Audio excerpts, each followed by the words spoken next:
ভীষণ গুরুত্বপূর্ণ পরামর্শ, বিশেষ করে মহিলাদের জন্য। তারা তাদের বাচ্চাদেরকে পড়াশোনায় উদ্বুদ্ধ করে, অনেক চেষ্টা করে, প্রাইভেট টিউশন দেয়, তারপরে কোচিং সেন্টারে নিয়ে যায়, নিয়মিত ক্লাসে নিয়ে যায়, এত কিছু করে, কিন্তু ছেলেমেয়েরা যে বেশি কিছু শিখছে তা না। আপনি একটি কাজ করতে পারেন, আপনি দুপুরে বিশেষ করে আপনি 1 ঘন্টা 2 ঘন্টা ফ্রি থাকতে পারেন। সেই সময়টা একটি হাসির গল্পের বই আপনি পড়তে পারেন। আপনি বইটি পড়বেন, হাসবেন।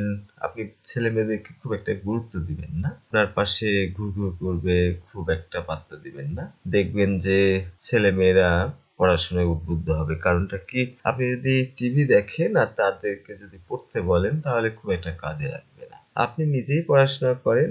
আমি দেখেছি একটা কোচিং সেন্টারে দীর্ঘদিন আগে এক ভদ্রলোক বলেছিলেন, আমি বললাম যে ছেলেমেয়েদেরকে বই পড়তে বললে তারা পড়ে না। তখন তিনি বলেছিলেন যে বই পড়তে বলছেন, আপনি হয়তো পড়ছেন না। ওরা দেখতে পাবে না আপনি পড়ছেন কি পড়ছেন না। কিন্তু আপনি যদি না পড়েন তাহলে আপনি যখন সাজেশন দিবেন বই পড়তে তখন তারা পড়বে না। অদ্ভুত ব্যাপার। মানে এমন ভাবে এই ইনভিজিবল জীবন জিনিসও রিফ্লেক্ট করে। সেটা হলো যে আপনি পড়তে বলছেন পড়বে না। যতক্ষণ আপনারা নিজে না